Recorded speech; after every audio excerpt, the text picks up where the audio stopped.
நீங்கள் கவனித்திருக்கிறீர்களா? பெரிய விஷயங்கள் எப்போதும் அன்பை காட்டுவதில்லை, ஆனால் சிறிய விஷயங்கள் காட்டுகின்றன. கண் சிறியது, ஆனாலும் அதனால் அழகை காண முடியும். இதயம் சிறியது, ஆனாலும் அதனால் நேசிக்க முடியும் என்றார்.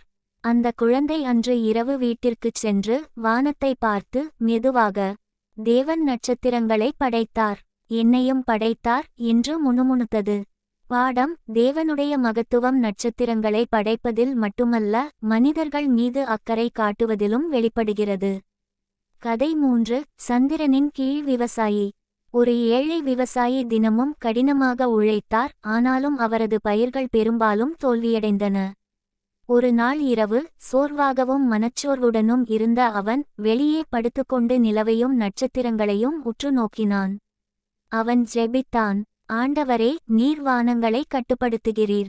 என் போராட்டத்தை நீர் பார்க்கிறீரா? அடுத்த நாள் காலை, பல வார வறட்சிக்கு பிறகு எதிர்பாராத மழை பெய்தது. அவனது பயிர்கள் மெதுவாக புத்துயிர் பெற்றன. அந்த விவசாயி புரிந்து கொண்டான், நட்சத்திரங்களை கட்டுப்படுத்தும் அதே கடவுள் மனிதர்களின் அன்றாட தேவைகளையும் கவனித்துக் கொள்கிறார். பாடம்: சங்கீதம் 8. கடவுள் தொலைவில் இல்லை என்று கற்பிக்கிறது. பிரபஞ்சத்தின் சிருஷ்டிகர் சாதாரண மனிதர்களையும் அவர்களின் போராட்டங்களையும் கவனிக்கிறார். கதை 4. உடைந்தவள், ஆனால் நினைவுகூரப்பட்டவள்.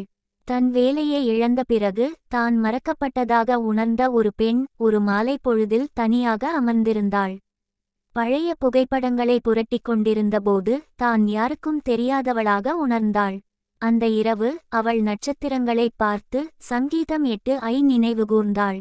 அவள் முணுமுணுத்தாள், கடவுள் நட்சத்திரங்களை கணக்கிட்டால் அவர் என் கண்ணீரையும் கணக்கிடுவார்.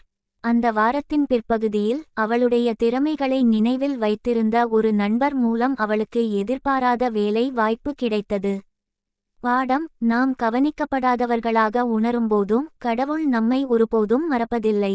சங்கீதம் 8 இன் மையச் செய்தி. வசனங்கள் 3 மற்றும் 4. கடவுளின் படைப்பு பரந்ததும் சக்தி வாய்ந்ததுமானது. மனிதர்கள் உடல் ரீதியாக சிறியவர்கள், ஆனால் ஆன்மீக ரீதியாக முக்கியமானவர்கள். கடவுள் கவனமுள்ளவர், அவர் நம்மை நினைவில் கொள்கிறார். கடவுள் ஒவ்வொரு மனிதனையும் தனிப்பட்ட முறையில் கவனிக்கிறார். ஒரே வரியில், நட்சத்திரங்களை படைத்த கடவுள் உங்கள் பெயரையும் அறிவார்.